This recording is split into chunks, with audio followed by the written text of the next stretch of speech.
देखिए, अम्बेडकर और भारतीय संविधान के प्रश्न हैं। निम्नलिखित जोड़े में से कोई एक को चुनें जिसका अपने मूल स्रोत से संवैधानिक प्रावधानों लेने के संबंध में सही तरीके से मिलान किया गया है। तो राज्य के नीति निर्देशक सिद्धांत ऑस्ट्रेलियाई संविधान नहीं। केंद्र में अवशिष्ट शक्तियाँ कनाडाई संविधान, ये सही तरीके से मिलान है। केंद्र में अवशिष्ट शक्तियाँ कनाडाई संविधान, ठीक है।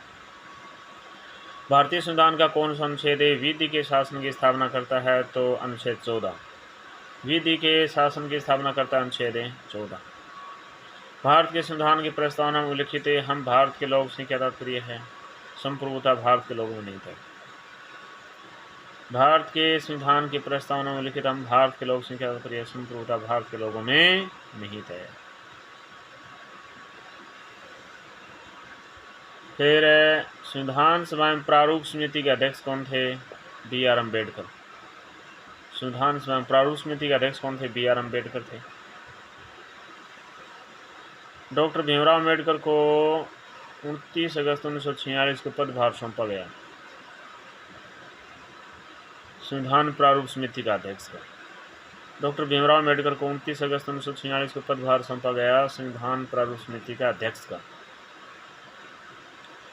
भारतीय संविधान की प्रारूप समिति में कितने सदस्य थे? भारतीय संविधान की प्रारूप समिति में सदस्य थे 7। भारतीय संविधान की प्रारूप समिति में सदस्य कितने थे? 7 थे। डॉक्टर अम्बेडकर ने कौन से मूल अधिकार को संविधान की आत्मा कहा है? तो संवैधानिक उपचारों के अधिकार को। संवैधानिक उपचारों के अधिकार को संविधान की आत्मा कहा है। संविधान सभा के स्थायी सभापति कौन थे? डॉक्टर राजेंद्र प्रसाद थे। संविधान सभा के स्थायी सभापति कौन थे? डॉक्टर राजेंद्र प्रसाद थे, ठीक है।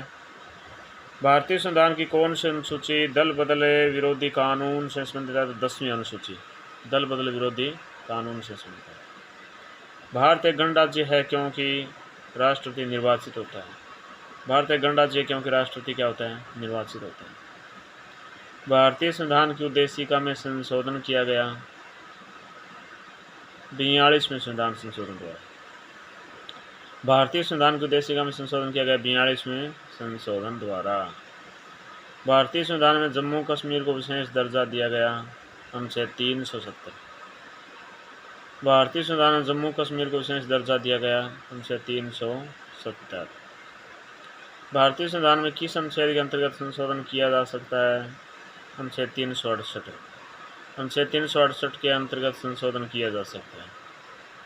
संविधान सभा द्वारा भारतीय संविधान को अंगीकृत एवं अधिनियमित किया गया 26 नवंबर 1949 को। संविधान सभा द्वारा भारतीय संविधान को अंगीकृत एवं अधिनियमित किया गया 26 नवंबर 1949 ईस्वी। संविधान की किस सूची में शिक्षा को सम्मिलित किया गया है? तो शिक्षा को सम्मिलित किया है समवर्ती सूची में। समवर्ती सूची में संसद की शक्ति द्वारा संविधान एवं प्रक्रिया को संशोधित करने संबंधी अनुच्छेद है, अनुच्छेद 368। संसद की शक्ति द्वारा संविधान एवं प्रक्रिया को संशोधित करने संबंधी अनुच्छेद है 368। संसद के दोनों सदनों की संयुक्त बैठक की अध्यक्षता कौन करता है? लोकसभा अध्यक्ष। संसद के दोनों सदनों की संयुक्त बैठक की अध्यक्षता कौन करता है? लोकसभा अध्यक्ष करता है। इनमें से कौन सा अधिकार केवल राज्यसभा को प्राप्त है? तो राज्यसभा को प्राप्त है नई अखिल भारतीय सेवाओं को निर्मित करने की संस्तुति करना। नई अखिल भारतीय सेवाओं को निर्मित करने की संस्तुति करना है। फिर संविधान सभा के संवैधानिक सलाहकार कौन थे? बी.एन. राव थे। बी.एन. कौन से संविधान संशोधन द्वारा संविधान के प्रस्तावना में संशोधन कर समाजवादी पंथ निरपेक्ष व अखंडता शब्द जोड़े गए? 42वां संविधान संशोधन।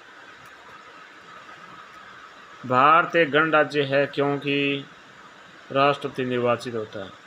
भारत एक गणराज्य है क्योंकि राष्ट्रपति निर्वाचित होता है। भारत में किस संवैधानिक संशोधन ने नव पंचायती राज व्यवस्था स्थापित की? तो 73वां संविधान संशोधन। भारत में 73वां संविधानिक संशोधन ने नव पंचायती राज व्यवस्था स्थापित की, ठीक है। फिर संविधान सभा की प्रारूप समिति का अध्यक्ष कौन होता है? कौन था? डॉक्टर भीमराव अम्बेडकर। संविधान सभा की प्रारूप समिति का अध्यक्ष है डॉक्टर भीमराव अम्बेडकर। फिर भारतीय संविधान के भाग 3 को किसने संविधान की आत्मा कहा? तो जवाहरलाल नेहरू ने कहा संविधान के भाग 3 को। भारत का संविधान गणतंत्रीय है क्योंकि वह कोई वंशागत तत्व नहीं रखता है। मूल अधिकार संयुक्त राज्य अमेरिका से लिए गए, शासन की संसदीय प्रणाली यूके से लिए गई, आपात उपबंध जर्मन रीख से लिए गए, राज्य नीति निर्देशकत्व आयरलैंड से लिए गए हैं।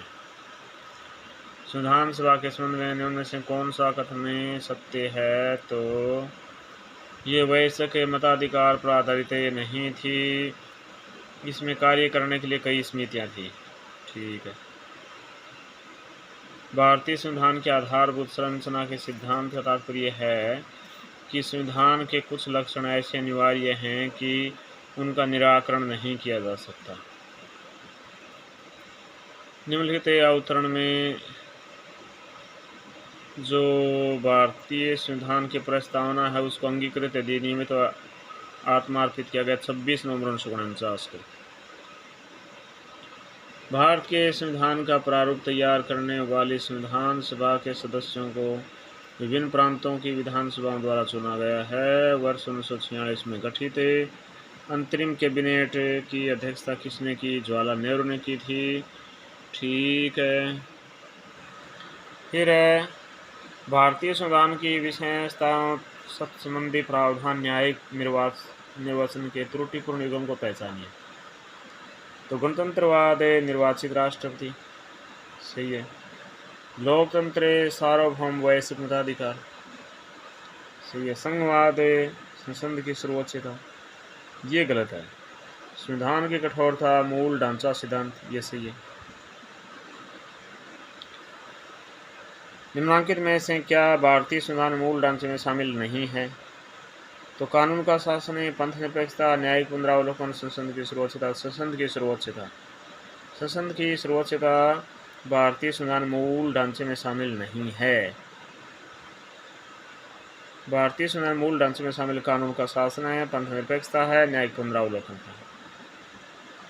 भारतीय संविधान के 8वें अनुसूची में कितनी भाषाएं सूचीबद्ध हैं? तो 22 भाषाएं।